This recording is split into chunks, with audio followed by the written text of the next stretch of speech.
Okay, now we're going to talk about the general idea of functions. So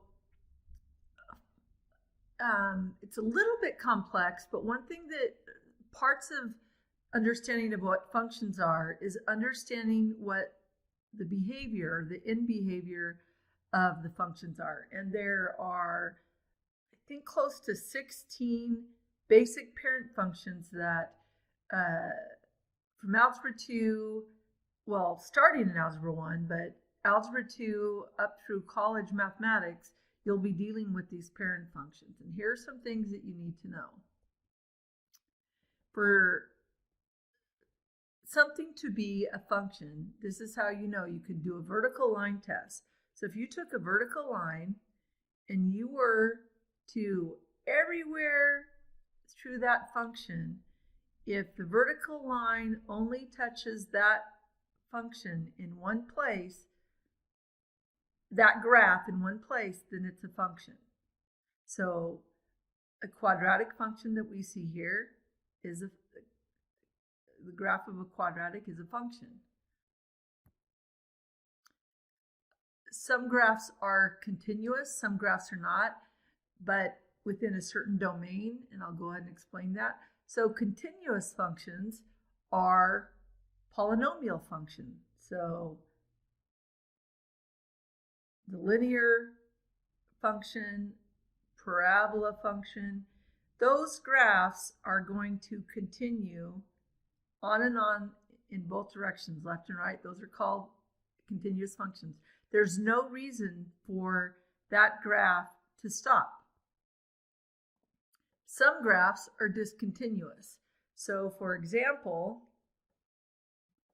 if we had a graph that looked like this,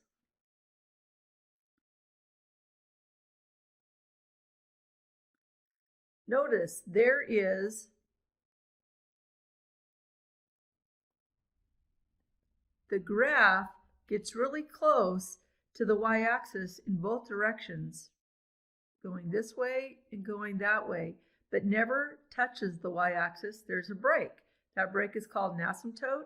That's a discontinuous function where x is equal to 0. Now, where x is not equal to 0, this side is continuous, and this side is continuous as it heads off to negative infinity and positive infinity. So that's the idea between continuous and discontinuous functions.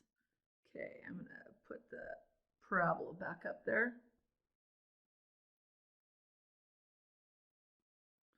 All right, the next idea of a function is some functions have minimas or maximas. If it is a positive facing parabola, we're going to have a minima right there where the vertex is. That's the lowest value, the minimum value right there at the vertex. If that would have been an inverse parabola, then this would be a maxima. That would be the highest point. Then some functions have inverses. And how you tell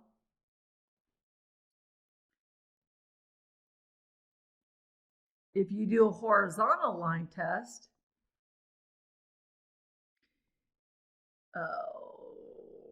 let me see. I need to bring that out in front. If you do a horizontal line test, if it touches that graph in more than one place, what that means is this graph may have an inverse, but it will be restricted.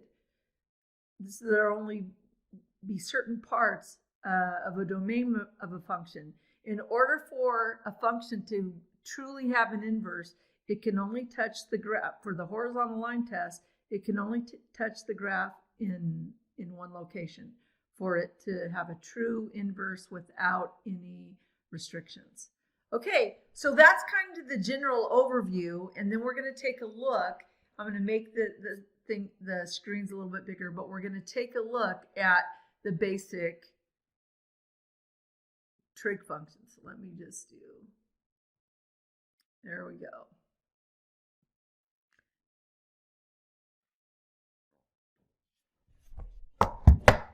Okay, so I don't want this video to, oh, darn it.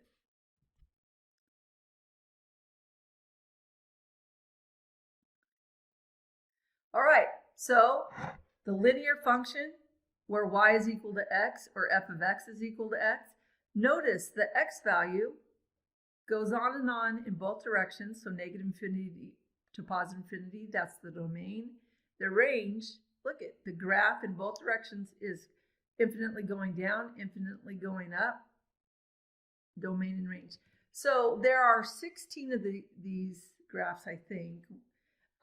So we're going to go over them really quickly, and then I'm going to do an individual video on each one just to keep this a little bit shorter. There's the absolute value function. The quadratic function is a parabola. The square root function, cubic, cube root, inverse, rational, greatest integer, or sometimes called the floor function, exponential, logarithmic, and then we've got our basic trig functions. I've only done 3 of them.